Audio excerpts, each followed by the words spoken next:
Have you ever wondered why some objects, a doll, a mirror, a piece of jewelry, are said to become possessed or cursed?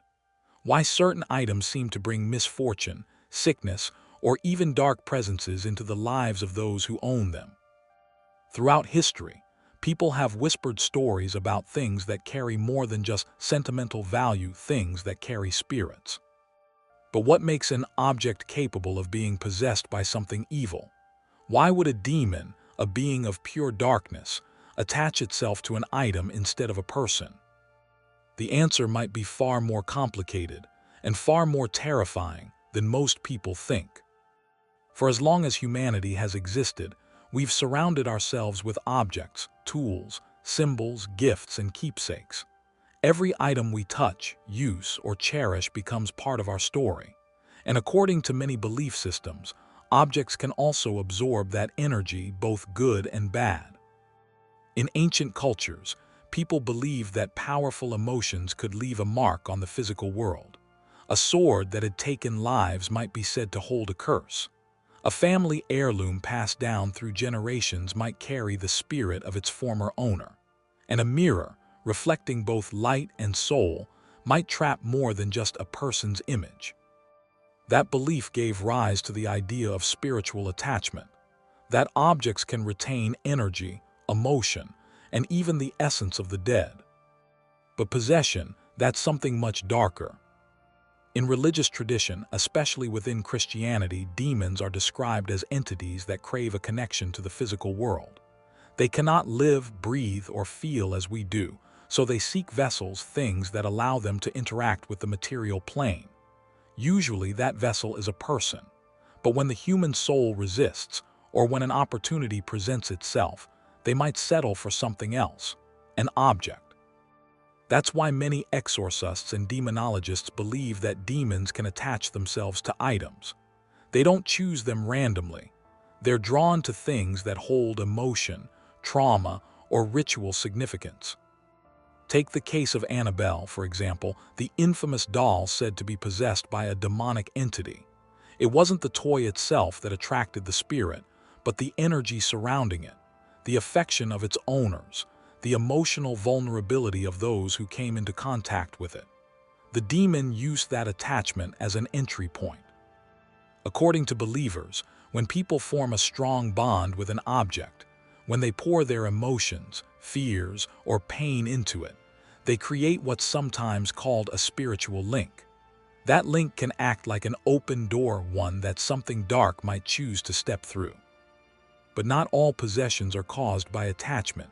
Some are the result of invitation.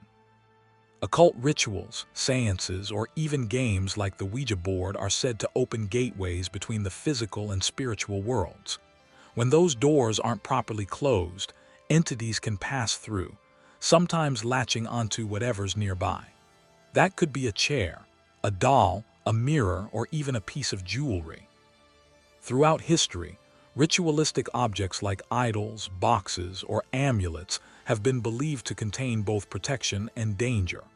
In the wrong hands, an object meant to summon spirits could easily trap one instead. That's the idea behind the Dybbuk box, a wine cabinet said to hold a malevolent spirit from Jewish folklore. The story goes that a spirit was intentionally sealed inside to prevent it from causing harm. But once the box was opened, misfortune began to spread to anyone who owned it. Whether that's legend or truth, the belief itself reflects an ancient fear. That power, especially spiritual power, can linger inside the things we create. Even science has a partial explanation for why people believe items can be haunted or possessed. It's called emotional transference, the psychological idea that we project our feelings, memories, and experiences onto the objects around us. That's why a child's toy can make someone cry years later, or why walking into an abandoned house can feel wrong even if nothing's physically dangerous. Our brains associate emotion with environment, and sometimes those associations grow stronger than reason. Now imagine a world where trauma, grief, or death occurs suddenly, violent, emotional, and intense. According to paranormal belief, that energy doesn't just disappear. It imprints itself on the things nearby. That's why some paranormal investigators claim that crime scenes, hospitals, and old houses filled with antique belongings often carry a sense of heaviness, an echo of pain left behind. And when that energy festers long enough, some believe it can attract something much worse, something intelligent, something predatory. Demons, according to lore, are opportunists. They don't just invade randomly.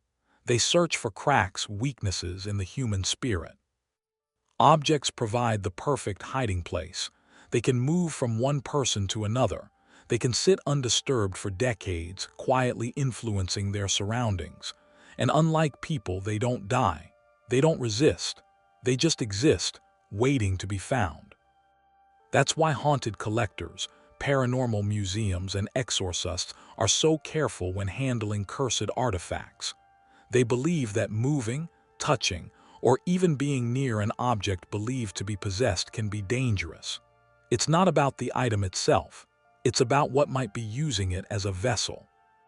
To believers, that's why museums like the Warren Occult Museum keep their cursed items locked away and blessed regularly, to contain whatever might still be attached. Because according to tradition, the bond between a demon and its vessel doesn't fade with time. It only grows. But maybe there's another side to this story. Maybe these objects aren't truly possessed. Maybe they're mirrors of our own fear. When we lose control over our world, we look for explanations. If we can't see the evil, we give it a form.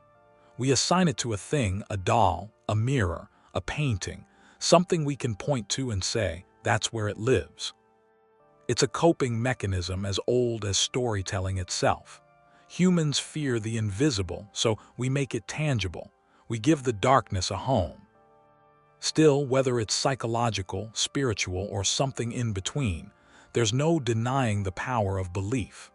Because when enough people believe an object is cursed, it becomes cursed, not by demons, but by the energy we feed it. Fear, attention, obsession, these are powerful forces. And in the paranormal world, power attracts power. So why do certain items get possessed by demons? Maybe it's because they're symbols, emotional gateways, soaked with human energy. Maybe they're the perfect vessels for something that wants to experience our world. Or maybe they're not possessed at all. Maybe it's us, projecting our fears onto the things around us.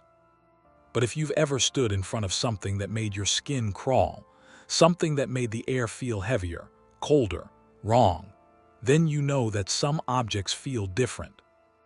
And maybe, just maybe, that feeling means you're not alone. Because sometimes, darkness doesn't need a body to exist. Sometimes it only needs a place to stay. If you enjoyed this exploration into why certain items may become possessed, make sure to like this video and subscribe for more deep dives into the mysteries of the supernatural.